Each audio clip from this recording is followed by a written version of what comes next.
Welcome to Transform, Tomorrow's Thinking Today. Real conversations on the innovation shaping businesses and our society.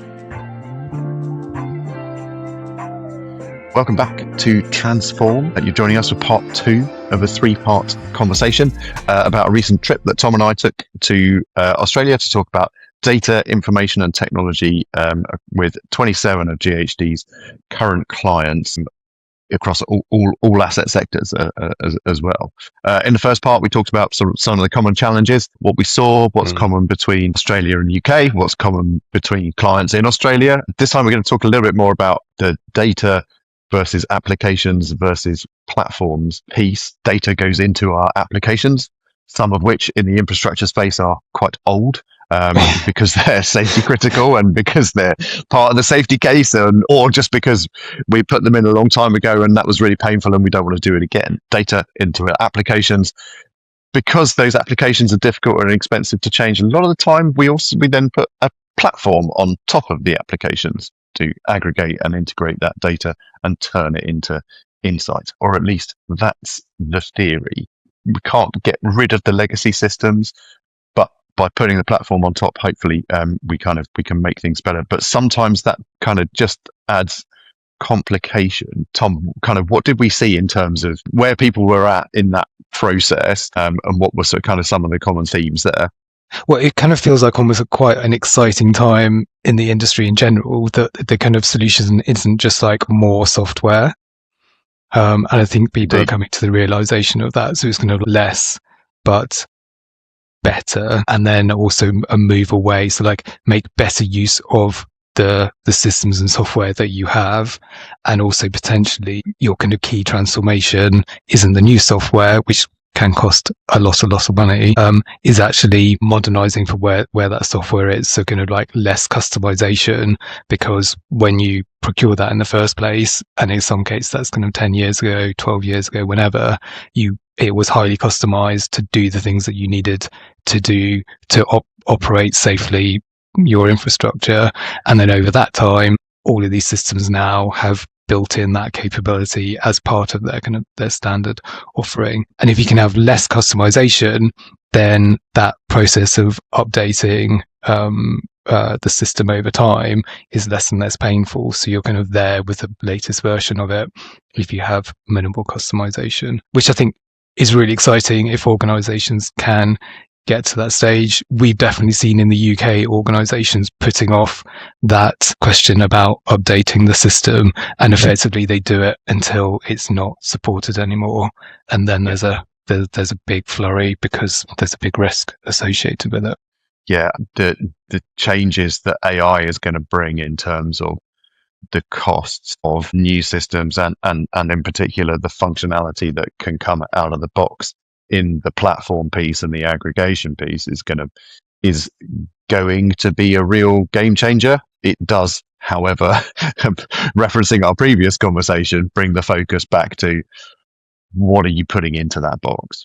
So AI can and kind of the new technologies and kind of as system development and application development costs kind of dramatically reduce and accelerate in speed, the focus comes back to we will be able to free ourselves of that burden at some point over the next kind of 5 years, 3 years, 1 year, maybe next week, who knows, it's AI, right? Like, but the focus then comes back to what are we putting into that whole chain? What is the data that we are feeding that? What does it represent in reality, and is it good quality? And that's not a piece that AI is going to be able to solve for us, because that's the bit where we actually create a digital representation of our real world, and that's the bit where the data goes in. So I think that's really interesting area of discussion. I think some clients had very advanced platforms and were ready for that, and we kind of had some foundations that would make them resilient to that. I think there were some clients that had very advanced platforms but hadn't solved the underlying are we putting good stuff in piece, which was a challenge. Which is exactly what we see here in the UK. Absolutely. It's probably just the shape of where the industry is. Yeah, and the technology space, we always want to sell clients new stuff, new tools, Azure, AWS, Google, Databricks, Snowflake, pick your name, right? Like we can always buy new fancy stuff to go in the platform. It's harder to sort out the data and go through that process of really understanding in detail what does it mean and what is it telling us. And then really if I've got a program, you're kind of making that better and better over time, so it's not a kind of big bang cost if you're planning for it. I think the ability to take things a piece at a time and understand how you solve an issue, have it stay relatively well solved, and be able to step forward from that is something that we've spent a lot of time on with our clients here in the UK over the last kind of 2 or 3 years. And it was interesting to see there were clients that were at that same stage of, we can do a use case, but somehow it just dies and we go back to square one. How do we solve an issue and then another issue and then another issue and be able to get that kind of really solid incremental progress? I think that comes back to the basics of, what data are we putting in? What does it really mean? What is it really telling us? Are we processing and developing that data through a domain cognizant lens? I.e. having people that really understand what it means, look at it and process it out. Which could be transformative for the industry over the next couple of years, that you're effectively you're no longer having quite clunky systems that you're not wanting to touch too much, and then the data sits behind that, whereas actually the data is elevated, and then the clients are owners and stewards of the data, of which the systems facilitate. And then absolutely. The power is in the client's hands. I mean, as I say, it's AI, right? So we make predictions at our peril, but I think that it's clear that what data do you really have? What does it really mean? What are you really trying to do with it? And which specific business problems is it required to solve? That's where the conversation's going to move to. The technology, the applications, the individual pieces of software and the platforms that they run through, that stuff is going to, the acceleration there is just phenomenal and enormous. So how are we planning for a fresh new world where there isn't, we've got data quality and that's an issue, but we also need the right applications and they need to be set up in the right way. And then we need to do loads of work in the platform piece as well. And actually we've got sort of a whole string of problems we just have data. We just have data problems. We just need to put in really good stuff. And what does that look like in terms of business capability, in terms of technology capability? It was really good being in the pub last night with lots of the data team. One of them was saying even March compared to December, the ability to use AI to facilitate the code generation that they're doing is just transformative. And that's just in the space of 3 or 4 months. So that's really good, because then we can support clients to kind of shape things the way they need. Yeah, I think kind of just thinking back to the trip at the end of November, start of December, we clearly didn't talk about AI enough. We did talk about AI, but we didn't talk about it enough. And again, as we talked about in the first part, that pace of progress that presents a huge challenge to the infrastructure sector, to a safety critical engineering sector anyway, because it just simply isn't safe, frankly, for organizations to move that fast. It's just like that's just never going to be okay. So there is a probably a new discipline of thinking of like, what does change management look like in this space?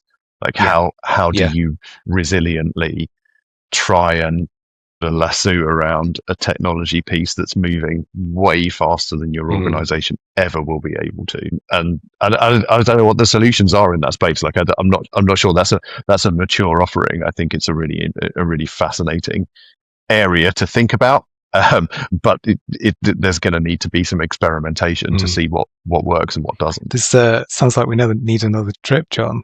I think we should go back. We can add Adelaide onto the list. We should go to Adelaide. The people from Adelaide were a bit upset we didn't go there, so I think we should go back.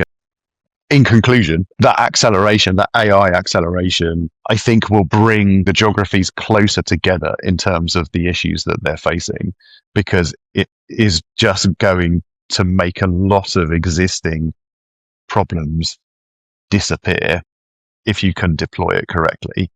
Legacy systems, the specifics of how do we take data and process it out? How do we make our insights accessible? All of that mechanic stuff of going from the raw data to the insight is going to, if you get it right, massively accelerate. So that whole space to a degree becomes automated. The question is, what does the data really mean? What instruction are you giving to the AI and the agents and the automation that takes it from raw data to insight? How are you assuring that that's correct? So I think the challenges will become more common, because it will really be a question of how do we get our specific automation to reflect our specific circumstances and deal with our specific data and tell us what we specifically need to know. Exciting times.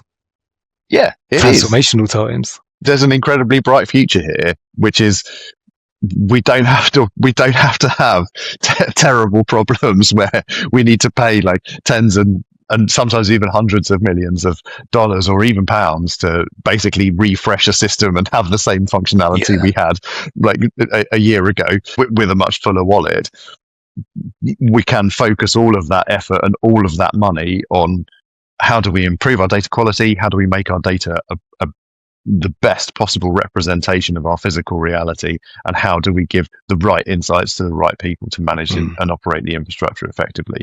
So there's a huge upside here, right? Like there will be huge disruption and it's going to be chaotic in places, but there's a real utopia that feels like it's just becoming like you can sense it coming down the track, and I think that should be very exciting for everyone, and in particular the taxpayers, because we're gonna be able to make some real gains here. Yeah, for not massive amounts of money. Yeah, there's one part of me that's slightly dying inside, because I did spend the 5 years traveling every day from far East London to far West London, basically doing system customization, which maybe wasn't needed, but it's the pace of change, isn't it? I think people will look back in history and there's pre-AI and there's post-AI and there's the technology revolution pre-AI, and a lot will look like going round in circles perhaps, and then there's post-AI. I'm sure we will find a new way to go round in circles in some places, but certainly some of the challenges that we have today are gonna become trivial, and that's that's a very exciting proposition. Yeah, that is. What are we going to talk about next? In part 3, we're going to talk about what happens next and what are the next steps and what we're going to do next. You've been listening to Transform by GHD. Big ideas, real impact.